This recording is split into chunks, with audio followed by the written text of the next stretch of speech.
Hola, ¿qué tal amigos? Muy buenos días. Bienvenidos sean todos ustedes a este su espacio, a la misma hora a través de la poderosísima señal de Telecentro, Canal 13. Soy Miguel Otañez y voy a estar con ustedes esta primerísima hora de la mañana compartiendo informaciones, analizando temas a profundidad para todos ustedes. De manera que les invito a que por favor no le cambie de canal y permanezca aquí en Telecentro. Bueno, empezar por supuesto, la reforma, que desde mi punto de vista ha ocupado una atención que se supone en este momento debería estar centrada en otras cosas, pero es lo que tenemos, es la realidad que tenemos. Hablemos de dos trabajos que publica Ismael Hiraldo del periódico Diario Libre. El primero se titula Legisladores desafían a Abinader y solo eliminarán a 15 diputados. Los congresistas dominicanos han presentado una contrapropuesta constitucional impulsada por el presidente Luis Abinader, desafiando abiertamente su plan de reducir 53 diputados en la Cámara Baja. Lo advertí desde el día cero. Hay personas que apenas están debutando en la Cámara de Diputados. Apenas están debutando. Entonces, es muy difícil que se legisle en contra de sí mismo. Lo advertí desde un principio que ese iba a ser uno de los puntos de choque. Entonces, no creo que eso prospere, por lo menos ese punto. En lugar de eso, los legisladores sugieren eliminar únicamente 15 curules, muy por debajo de la propuesta presidencial que busca dejar la Cámara de Diputados con 137. Esta resistencia surge principalmente del bloque del partido oficialista. Insisto, si los legisladores de oposición no van a legislar en su contra, mucho menos lo van a hacer también los del oficialismo. Porque, insisto, gente que está debutando ahí no va a promover una reforma que quizás dentro de 4 años no les permita a ellos o no le abra la posibilidad de continuar en esa Cámara, porque lo que quieren es hacer carrera. Entonces, esa resistencia hablamos de que surge en el Partido Revolucionario Moderno, donde el 98% de los legisladores se opone a la drástica reducción por parte del presidente Luis Abinader, o de las propuestas del presidente Luis Abinader. Los diputados argumentan que la actual composición de 190 miembros es una conquista constitucional basada en representación poblacional que no debe ser eliminada a la ligera. Yo, antes de seguir avanzando, creo que he sostenido, no solamente con la Cámara de Diputados, sino con todo, que a mí lo que me preocupa siempre es la eficiencia. Sea una persona, sean 10 que estén en una posición, para mí lo importante es la eficiencia. Y en eso es que tenemos un déficit en República Dominicana, en los resultados de las cosas. La prueba más palpable que hay con eso es educación. No hay falta de personas y no hay falta de dinero. Entonces, ¿qué es lo que pasa? No hay eficiencia. Entonces, en la administración del Estado lo único que necesitamos es eficiencia y hacia ahí es que tenemos que caminar. Y no creo que esto sea un tema, insisto, de muchas personas o de pocas personas. Yo creo que es un problema de cultura en el ejercicio del poder, en el ejercicio de la administración de la cosa pública. Bueno, aquí uno se pregunta sobre este tema. Se hace varias preguntas en diferentes aristas. Primero, ese era uno de los grandes y difíciles puntos del presidente Abinader. ¿Puede darse como derrotado si se le modifica ese aspecto? Porque el resto de los elementos, coincidencialmente, son, salvo el de el Consejo Nacional de la Magistratura y la presencia del procurador allí, son elementos que ya están consagrados en la propia Constitución. O sea, lo que él busca hacer es colocarle un grado de dificultad, digamos. O llevarlos a la literalidad. Exacto, pero ya el resto está consagrado. salvo el tema de los diputados y, bueno, y la unificación de las elecciones, que es otro criterio de ejecución. Entonces, que por cierto, también hay una oposición marcada en muchos miembros del PRM en ese sentido. Yo dije que el PRM con esta reforma podía darse el inicio de la PLDización del PRM. ¿En qué sentido? El PLD, cuando alcanzó su poder absoluto, la historia nos evidenció que fue cuando comenzó ahí mismo, al día siguiente, su ruptura de las razones que le daban peso y poder de mantenerse unificados. Desde que comenzó el PLD a alcanzar momentos de gloria, comenzó internamente el fraccionamiento. Tiempo después, vimos el resultado. Entonces, yo le dije al PRM, o a los PRMistas, cuando ganaron las elecciones, desde febrero, que ya se avisoraba un poco un resultado que le favorecía, y en mayo, cuando se reiteró el resultado, pero no simplemente se reiteró, sino que fue abrumador en el nivel congresual, les decía, cuídense de los momentos de éxito. De hecho, se lo dije a un gran amigo, funcionario del PRM. Dije, ustedes van a tener ahora los grandes éxitos que nunca se imaginaron cuando fundaron este partido que iban a alcanzarlo. Esos mismos éxitos pueden llevarlos al fracaso.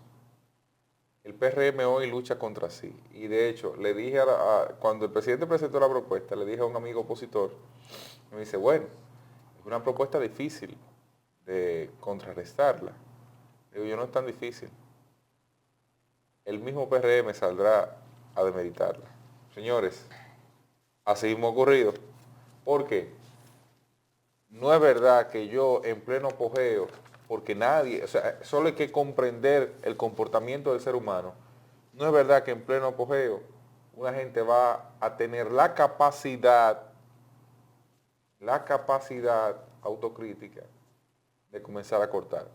Si usted tiene un programa de televisión de 4 horas y ese programa de televisión nunca había facturado 10 millones de pesos al mes en publicidad, y cuando usted alcanza esas 4 horas factura 10 millones de pesos al mes en publicidad, usted le va a recortar 1 hora el programa. Imposible. Usted habla con el dueño de la emisora o del canal para que te dé 1 hora más. Es lo mismo, solo hay que conocer el comportamiento humano para saber que algo muy distinto no iba a ocurrir en el aspecto presidencial, en el aspecto congresual. Entonces, fíjate que Luis no se recorta un periodo. Lo grandioso para Luis hubiese sido si quizás seguir el modelo peñagomista. ¿Cuál es el modelo peñagomista? Un periodo. Y nunca más. Un periodo se pausa y después averiguamos. Luis cumple con lo que establece la Constitución. Hay un mérito, claro. Pero no se coloca a un precepto que da origen, de hecho, a su partido. Entonces, fíjense cómo las cosas, sí, vamos a reformar la Constitución, vamos a poner un candado, pero un candado de ahí para adelante. Es un candado de ahí para adelante. Entonces, es difícil, y no lo digo por el PRM hoy. Por eso fíjense que de lo que hablé era de la PLDización del PRM. Mira, es difícil para cualquier persona en su punto máximo de éxito comenzar a recortar y hacer sacrificios.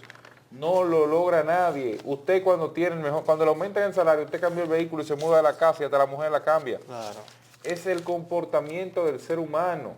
Entonces, no tener eso a la mano sería desconocer la realidad de la República Dominicana, la realidad del ser humano. Eso ha ocurrido en muchos otros países también. Entonces, lo que plantean los diputados, yo soy el criterio que puede reducirse.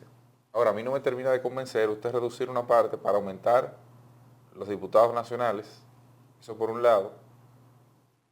Y segundo, con la disminución usted tiene que hacer una recomposición territorial para que en los espacios donde se disminuya, lo que se disminuya no sea la calidad de la representación, sino que sea el modelo de elección, que son dos cosas totalmente diferentes. Yo soy Pedernal y de Jabón, tienen 3 gatos. Tienen 3 dominicanos, allá quedan 3 dominicanos entre Pedernal y de Jabón. Por decirte provincia, están lejos entre sí. ¿Cómo va a ser que tú me la vas a mantener separadas? La zona fronteriza hay 4 o 5 provincias, de ahí no hay material para sacar más de 2 provincias. unifícame 2 provincias, entonces ahí me aplica perfectamente que usted va a tener 2 regidores, 2 Sí. diputados Tú sabes como máximo. que yo creo que se inició, ese punto de la reforma no tiene mucho contexto. El de la reducción. No hay ningún aval, o sea, no hay ningún sustento. Mira, yo hice un estudio del MEPID. ¿Qué yo hice un hubiese estudio hecho? de esto. Yo hubiese ido en ese sentido. Yo hago un estudio, por ejemplo, que diga, Lo más fácil es hacer un estudio que te dé el resultado que te dé la sí, gana. Los sesgos sí. están presentes en cualquier estudio. Por ejemplo, yo hubiese publicado un estudio, así como publicó el MEPIP, un estudio ahí Sí. interesantísimo. ¿Qué yo hubiese hecho? Bueno, hago un estudio para demostrar, mira, el 80% de la gente de un territorio no conoce a su legislador. 1. 2. No tiene claro cuáles son las funciones del legislador. 3. No sienten el impacto de la legislación en el territorio. Ya con eso tú dices, bueno, pues entonces no es necesario. Por ejemplo, Tú vas. claro, tú contextualizas Ojo, a quien hay que convencer no es a la población, a los legisladores. es a la clase política. Los legisladores, Que son los más que son los afectados. afectados. Fíjate cómo, en esa nota que tú leíste de Diario Libre, los legisladores del gobierno, porque aquí el problema, El 98%. los legisladores de la oposición no han tenido que hablar, y yo creo que eso es lo mejor, ¿eh? Porque decir, oponerse a eso sería oponerse a lo que la población plantea. De hecho, yo lo que haría sería colocarle y seguir agudizando la bomba interna. Si yo fuera opositor, yo me voy y le digo, no. La línea aquí es respaldar ese aspecto de la reforma constitucional. Y yo me opongo a los otros. Y ese que cuenta con respaldo popular, yo se lo acepto. Yo sé que va en contra de mis intereses parcialmente, pero le atomizo internamente Claro, una quinta el columna. descrédito, claro. Una quinta columna. Entonces, fíjate que dice ahí, no podemos inventar con una reforma a ese aspecto. O sea que la reforma para ese elemento es un invento, pero para el resto no. ¿Qué diferencia hay entre uno y otro? Mira, Entonces, yo creo que eso es una, ¿cómo podríamos decir? Eso es una práctica que de alguna forma nos permite o nos obliga a recapacitar en el sentido integral de la reforma constitucional. yo te voy a decir algo, y lo hemos hablado aquí muchas veces. Recuerdo como ahora que justo días después del proceso electoral, me reúno con unos amigos del PRM, ellos repletos de su idea del éxito, ¿verdad? Sí. Y la emoción e incluso el sesgo que esto provoca, porque el éxito te da un Sí, sesgo. claro, Tú sin llega un momento dudas. que empieza, tú te sientes imbatible. Claro. Y yo le dije, no, muy bien, disfrútenlo. Ahora, en los próximos meses es que viene el mayor reto de ustedes. ¿Por qué? Sencillo, los partidos políticos en República Dominicana han demostrado un comportamiento. Nacen de un fraccionamiento, por lo regular, de un partido que también alcanzó La su cúspide. éxtasis. ¿Verdad? Vienen de un fraccionamiento, crecen, obtienen representación municipal legislativa, alcanzan la presidencia, por lo regular repiten. Cuando repiten, entonces Se fortalecen en los se, poderes se- públicos. se abren. Es decir, ya no solamente es el partido aquel que salió con una filosofía, una ideología, Se hacen hegemónicos y mueren. O sea, vuelven al fraccionamiento y comienza el mismo ciclo. y no hay ningún partido en la historia de República Dominicana que se haya recompuesto luego de un fraccionamiento No, y luego de que salga ninguno, ninguno. Y me voy más. Balaguer duró tanto tiempo, a pesar de todo, porque Balaguer nunca fue, contrario a lo que la gente cree, Balaguer nunca fue hegemónico. En el sentido de que Balaguer nunca adquirió mayoría como hoy se eligen a los presidentes. Hoy tú eres el presidente con un 50+1. Es el único método que hay para escoger un presidente de República Dominicana. Balaguer históricamente ganó por debajo del 40%. En promedio. 30 y pico llegó a ganar Balaguer por ciento. Es decir, que había muchos escapes que lo obligaban a estar centrados y a buscar siempre ganarse al opositor. Y cuando no había lo creaba y lo fortalecía. Entonces, fíjense cómo ese esquema le permitía, le daba la oportunidad de mantenerse con fuerzas o con el ojo lo suficientemente abierto, a pesar de terminar ciego, para no apartarse mucho de un resultado de éxito. Pero éxito parcial. Y para dar la sensación de democracia, de un clima democrático, pregúntenle a Danilo, que fue presidente de la Cámara, Claro, cuando el PLD no tenía razón de ser para hacerlo. Entonces, después tú chequeas, ¿qué ha pasado entonces? El PLD entró en un modelo, o inició su jornada de éxitos en un modelo donde el 50+1 era la norma, por lo que adquiría mayoría inmediatamente, o prácticamente de inmediato, al ganar las elecciones. ¿Cuál fue el gobierno más exitoso del PLD en sentido de administración pública? El 96-2000. Leonel no podía coger ni préstamo. No puede coger ni préstamo porque tiene un Congreso en contra. Entonces, ese contrapeso es el que salva a los partidos políticos. Bueno, Hipólito tenía todo. Hipólito lo tenía todo. Y lo rápido, perdió todo. Murió rápido. El PLD inicia la segunda etapa, la etapa 2004-2012, no teniéndolo todo. Leonel duró 2 años sin Congreso. Adquiere el Congreso en el 6, entonces a partir de ahí crece.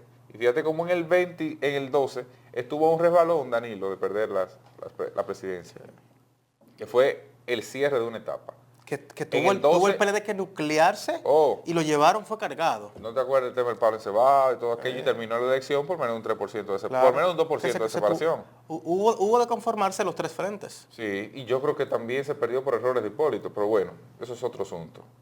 Por lo regular pasa eso, ¿eh? Sí. Porque por eso ganó Abinader en el 20. Claro, entramos a esa etapa, a la tercera etapa. Danilo llega con un Congreso a favor, no tan fuerte, gobierna en la primera etapa sin problemas, la segunda se fortalece. No, aplastó el PLD, aplastó. Fortalece. Ganó con un 63%. Sí, fue la máxima votación histórica de República Dominicana. Se fortalece y en el 20, ¿qué pasa? 37% y un partido dividido. Que el PLD empezó a perder las elecciones fue en octubre de 2019. Es dialéctica, es conocer la historia, es ver cuál es el comportamiento del ser humano. Fíjense que hablo de la PLDización. Eso no es bueno ni malo, ¿eh? Ahora, ¿qué puede salvar? Ya hay protestas por temas sociales. ¿Qué puede salvar al PRM? Si ellos, en su madurez política, que dicen que nadie aprende en cabeza ajena, pero hay alguien tan inteligente, que aprende los errores de los demás. Sí. Y tú dices, señores, por ejemplo, eso que dijeron Cristian y esta mañana, sí, hay gente que vamos a discutir ese tema. Entonces, ¿qué puede decir? Mira, para República Dominicana no es sorpresa, ni para la clase política es un secreto que el presidente Abinader recoge. ¿Verdad? O sea, el presidente comenzó a hacerlo. ¿Tú recuerdas cuando sometieron la reforma fiscal la primera vez? Yo creo que no llegaron ni siquiera a someterlo, que se habló de una reforma, sí, y se armó un lío del caray y el presidente recogió. Históricamente, en su gestión, lo ha hecho de esa manera. Entonces, si ellos comienzan a recoger, el presidente dice, mira, me está causando mucho ruido el tema ese, déjame ver cómo lo recojo. Y no pasa nada, ¿tú sabes por qué? Porque el presidente no es candidato. No. Ahora, los que le han llamado, se han autoproclamado, se han posicionado, no sé cómo decirle. El problema lo heredan otros, ¿eh? Los presidenciables, ahí va, los que se han proclamado, le han llamado como sea, los presidenciables tienen que reunirse y decir, señores, el lío lo tenemos nosotros, sí. El lío lo tenemos nosotros porque somos los que vamos a ser candidatos y necesitamos un partido fuerte. ¿Sabes por qué? Porque siempre en todas las encuestas, desde el día 0, que Abinader ganó las elecciones, ¿tú sabes qué pasó en el día 20? En el 2020, desde el día 0, que el popular era Abinader.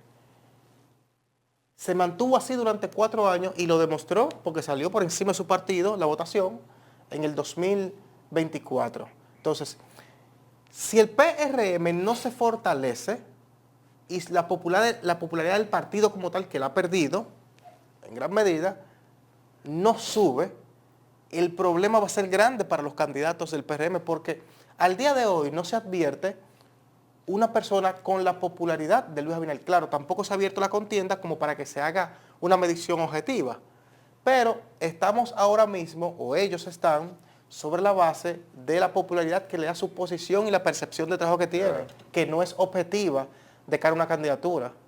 Porque aquí hay candidatos o precandidatos o aspirantes a la presidencia, a la candidatura presidencial del PRM, que lo conocen en el Gran Santo Domingo.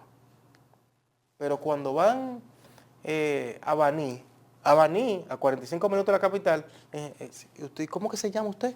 ¿Cuál es su nombre? Usted. Yo lo he visto, sí, yo lo he visto a él, sí. ¿Me entiende? Y, Sí, yo creo que lo he visto en televisión. Yo lo he visto, sí. ¿De dónde? Entonces hay gente... ¿Así que te dicen? No, porque hay gente que te publican 2 videitos en redes sociales y tienen 100 compartidos y dicen, un palo. Mira ahí, yo soy el hombre. ¿Entiendes? Y Pero siempre, bueno. siempre pongo el ejemplo de las campañas de Neneidi Atala, 2 campañas chulísimas y unos videitos chulísimos. Saludos para mis amigos. Unos videitos chulísimos, pero ya, ahí estaban, ahí se quedaron.